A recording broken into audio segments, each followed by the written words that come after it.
नमो अरिहंताणं।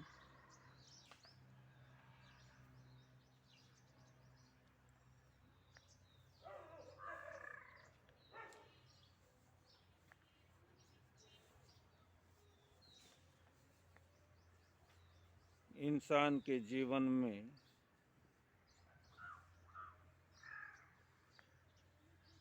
अगर शुभ कर्म ना हो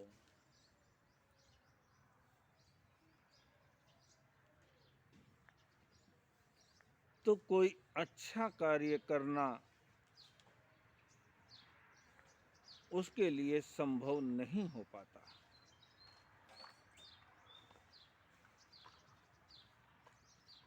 जानते हुए भी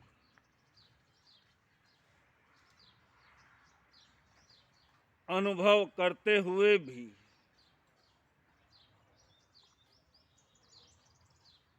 इच्छा होती है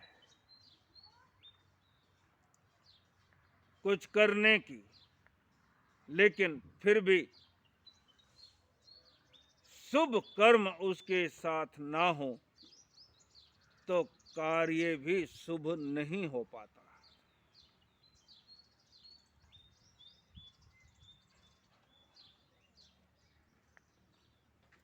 बाह्य जगत का वैभव श्रेणिक के पास सभी तरह का था,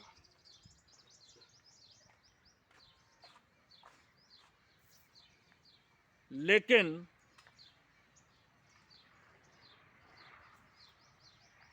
कर्मों के अधीन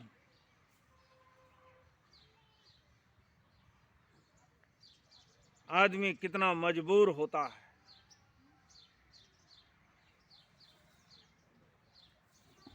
ये बात हम देखते हैं महाराजा श्रेणिक के जीवन से।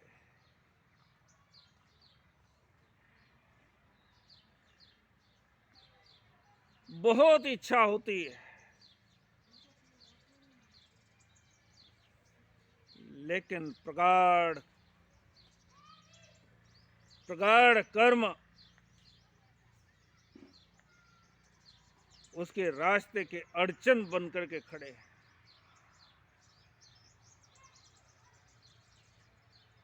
आखिर सोचता है, मन के अंदर विचार करता है, अब मैं तो इतना कर्महीन हूं, पुण्यहीन हूं,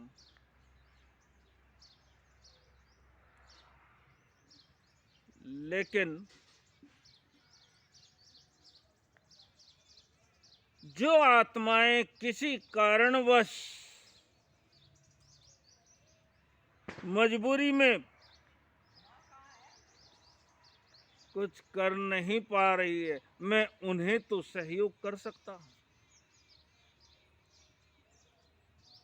चलो अब मैं धर्म दलाली करूंगा। संसार की दलाली तो बहुत कर ली, अब धर्म की दलाली करूंगा।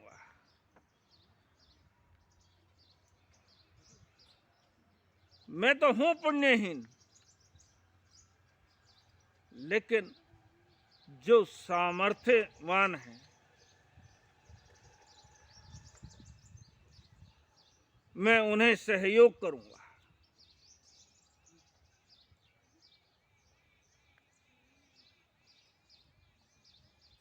अपने राज्य के अंदर सभी और उसने ये समाचार भिजवा दिया, भाई जो भी कोई व्यक्ति, जो भी कोई स्त्री पुरुष, बाल वृद्ध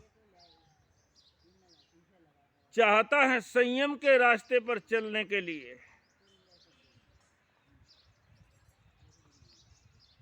लेकिन कोई ना कोई अड़चन उसकी बाधा बनी हुई है।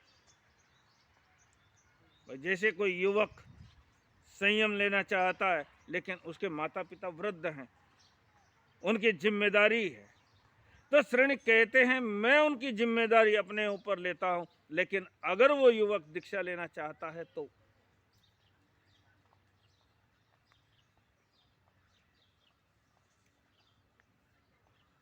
किसी के बच्चे छोटे हैं, ये बड़े हो जाएंगे तो मैं संन्यास ले लूंगा।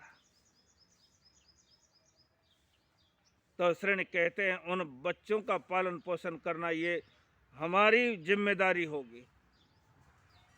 मैं उनका भरण पोषण करूंगा, लेकिन अगर वो पिता दीक्षा लेना चाहता है तो शहर से ले सकता है।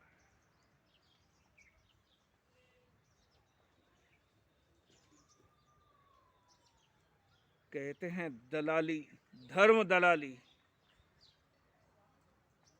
धर्म की ओर प्रोत्साहन देना, दूसरों को धर्म की ओर प्रेरित करना,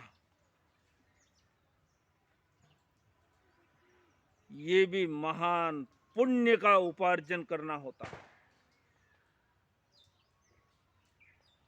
इससे भी आत्माएं हलुकर्मी आत्मा होती है।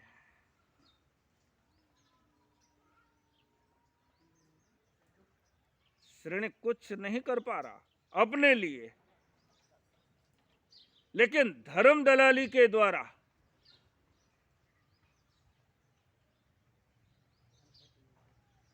बहुत सारे लोगों ने सुना और सुनकर के संन्यास के मार्ग पर भगवती दीक्षा को अंगीकार करते हुए और संयम के रास्ते पर चल पड़े।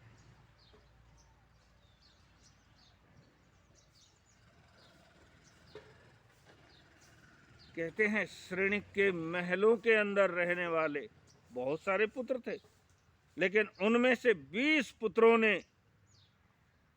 दीक्षा अंगीकार की।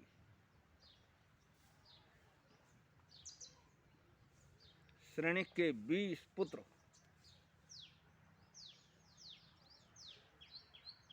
श्रेणी को रोया नहीं, झिंझाया नहीं, परेशान नहीं हुआ, क्योंकि हम देखते हैं ना, शिवाजी महाराज पैदा होना चाहिए, शिवाजी महाराज को वापस जन्म लेकर के संसार के अंदर आना चाहिए, लेकिन मेरे घर में नहीं, पड़ोसी के।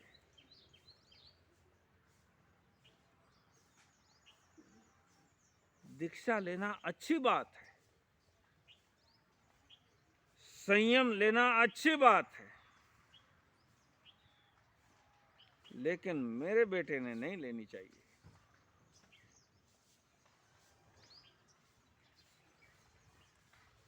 उसे रोकने के हजार, अगर किसी का बेटा ऐसी बात करे, अब साधु संत आते हैं गांव में तो सारे गांव के अंदर एक हलचल सी हो जाती है, एक वातावरण बनता है, लोग हाथ जोड़ करके उनके सामने पहुंचते हैं, उनका स्वागत सत्कार करते हैं।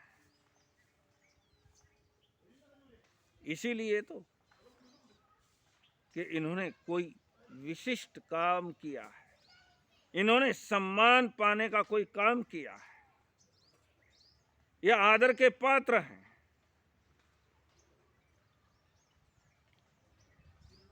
अगर अपना बेटा भी ऐसा काम करना चाहता है, नहीं, मेरे बेटे ने नहीं,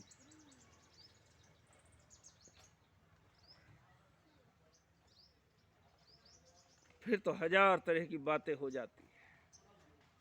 तू दीक्षा लेगा तो मेरे दूसरे बच्चे, उनका क्या होगा, उनके विवाह शादी नहीं करेंगे कोई, बहुत सारी बातें होती। तो क्या दीक्षा लेना अपराध है? नहीं, हम जानते हैं, लेकिन मोहवश ऐसी बातें कर लेते हैं। श्रेणी के 20 पुत्र संयम के रास्ते पर निकल पड़े।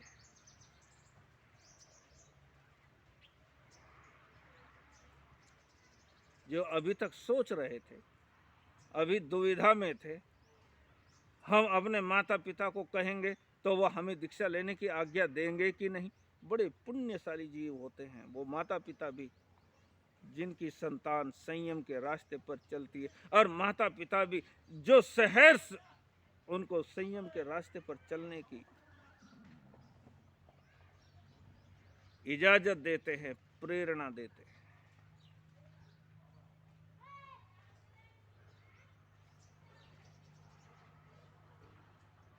सैनिक के मन के अंदर यही एक ख्याल, मैं इस रास्ते पर चलने के लिए बाध्य हूँ, मजबूर हूँ, मैं नहीं चल सकता, लेकिन जो भी चलना चाहे।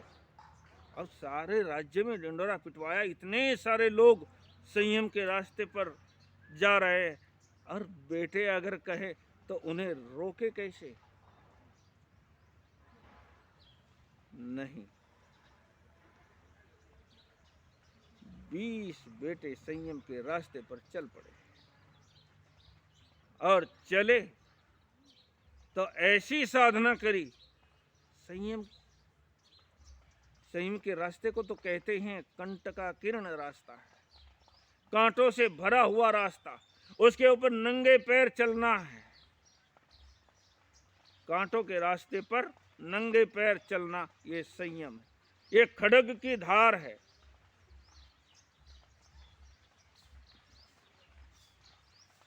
कहाँ राजमहलों के अंदर ऐशो आराम की जिंदगी जीने वाले राजकुमार, लेकिन ऐसी कठोर तपस्या उन्होंने की, ऐसा कठोर संयम का पालन करते हैं कि वो उसी भाव में एक भाव अवतारी होकर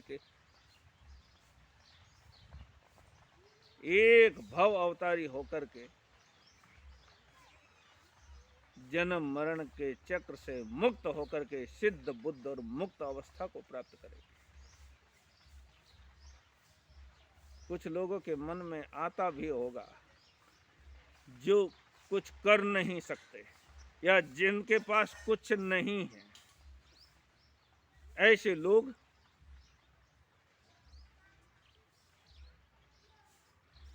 संन्यास ले लेते। वाह वाह, किसी भिखारी को बोलो भाई दीक्षा ले ले।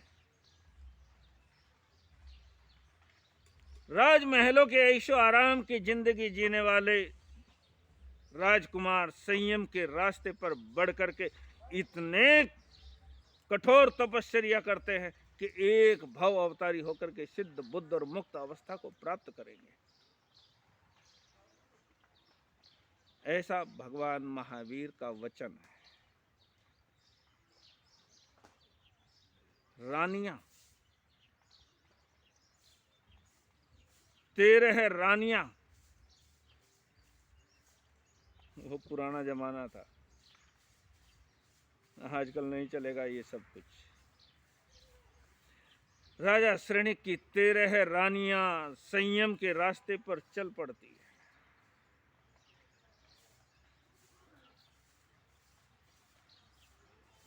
लेकिन किसी को रोकने का प्रयत्न नहीं किया श्रेणिक ने। बड़ी खुशी दीक्षा महोत्सव के साथ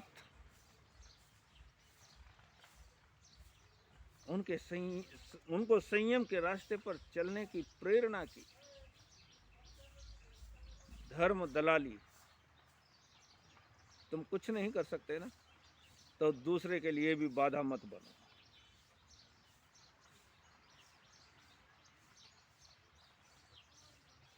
ये भी बहुत बड़ी बात है।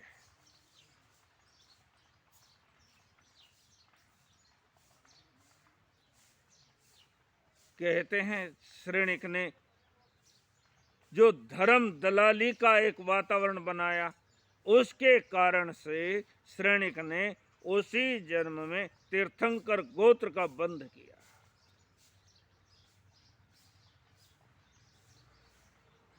तीर्थंकर गोत्र का बंध किया। धर्म दलाली के द्वारा।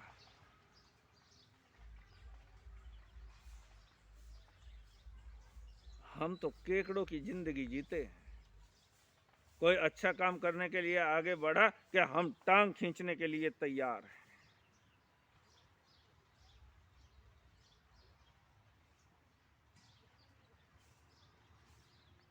आज के माहौल में तो हम देखते हैं ज्यादातर इन केकड़ों की ही भीड़ है।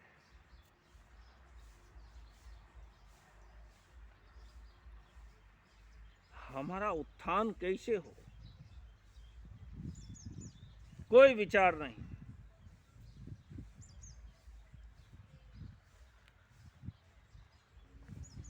धर्म हमारे जीवन में आए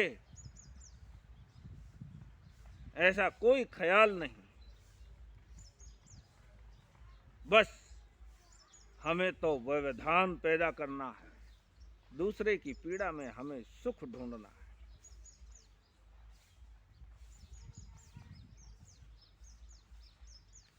लेकिन श्रेणिक ने खुद कुछ भी नहीं किया, कोई त्याग तपस्या नहीं की, किसी प्रकार के संयम की आराधना नहीं की। अरे एक नौकारसी करने की क्षमता उसके अंदर नहीं थी।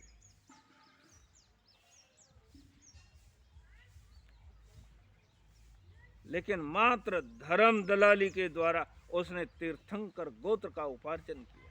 यानी भगवान महावीर कहते हैं कि वो अगले जन्म में,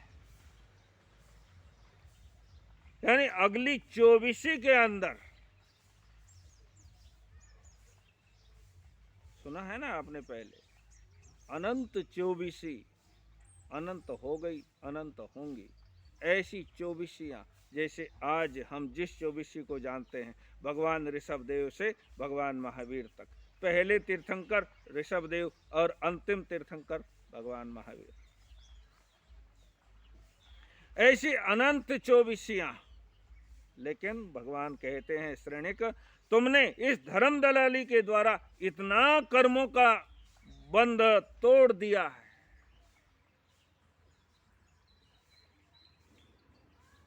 कि बस अगली 24 में तुम्हारा जन्म होगा और उस समय में तुम भी मेरे जैसे ही, जैसे आज मैं जो कार्य कर रहा हूं,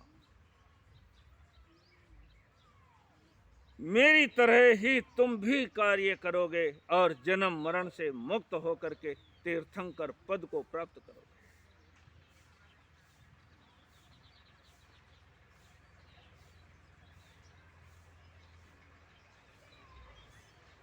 ये धर्म दलाली का प्रभाव। लेकिन भगवान, ये महाराजा श्रेणिक का एक पुत्र नंदीसेन,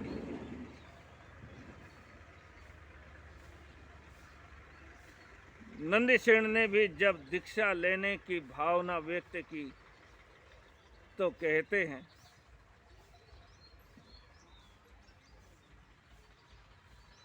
हमें बाल की खाल निकालने की जरूरत नहीं, जो मैंने सुना है पढ़ा है उसी के अनुसार, कि जब श्रेणिक ने, नंदीसेन ने दीक्षा लेने की भावना व्यक्त की तो उस समय उनकी कुल देवी आकर के कहती है कि कुमार तुम संयम नहीं ले सकते, यानी संयम ले भी सकते हैं तो उसे पूरी तरह से पालन विघ्न आएगा, तुम संयम के रास्ते से पथ भ्रष्ट होंगे, इसलिए कुमार आप दीक्षा मत लो। लेकिन उस समय का उद्वेग, उस समय की उसकी भावनाएं, नहीं नहीं मुझे संयम लेना है, और संयम के रास्ते पर चल पड़ता है।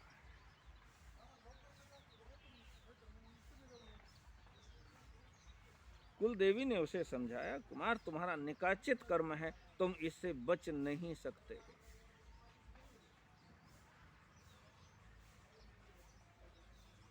लेकिन आज की भावना उसे संयम के रास्ते पर चलने की प्रेरणा कर रही है।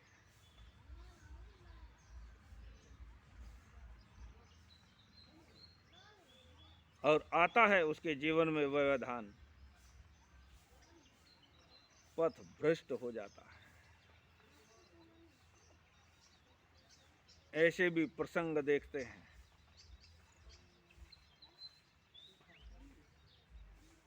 किसी ने 10-15 साल दीक्षा पाली और पुनः वो ग्रस्त हो गया,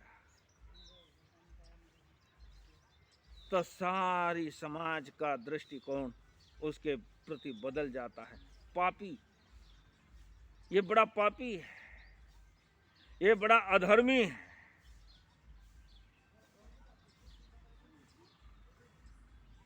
उसका तिरस्कार किया जाता है। हमारे शास्त्र कहते हैं अगर कोई दीक्षा पालन करने में कोई इतना असमर्थ महसूस कर रहा हो तो समाज का कर्तव्य बनता है कि उसे ससम्मान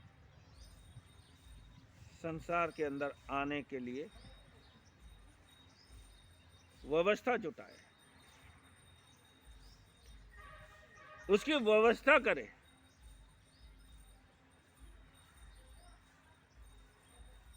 वो समाज में आने के बाद, संसार में आने के बाद वो आराम से जिंदगी जी सके, ऐसी व्यवस्था करे। उसे कोई धंधा लगवा दे, उसे बाकी किसी और तरह की व्यवस्था करवा दे जिससे वो अपने पेट का भरण पोषण कर सके।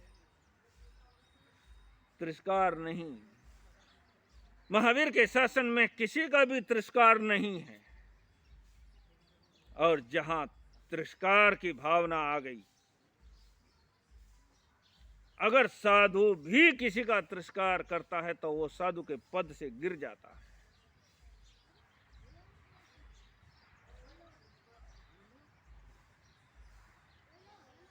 गृहस्थी भी हो तो तिरस्कार ना करे, क्योंकि भगवान का सारा सिद्धांत कर्मों के ऊपर निर्भर है।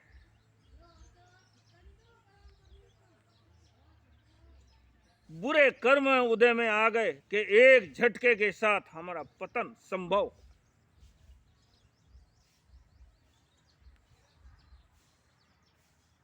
फिर अच्छे कर्म आए, फिर से संभलने की स्थिति पैदा हो जाती है। अगर वो फिर से संभलना चाहता है तो भगवान कहते हैं उसे संभलने का भी अवसर देना चाहिए।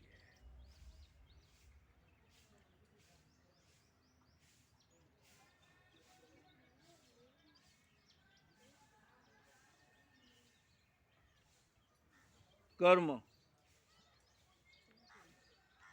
की स्थिति को जान करके हम अपने जीवन का व्यवहार बदलें। महाराजा श्रेणिक, जिसने धर्म दलाली के द्वारा अपने तीर्थंकर गोत्र का बंद किया, जिसकी 13 रानियां संयम के रास्ते पर चली, जिसके 20 पुत्र एक भव अवतारी होकर के मोक्ष को प्राप्त करेंगे, ऐसा ही परिवार से निकला नंदीसेन कुमार।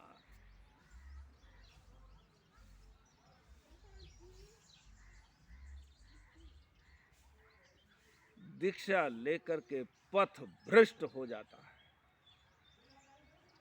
क्या घटनाक्रम होता है जानेंगे हम समय पर। ओम शांति।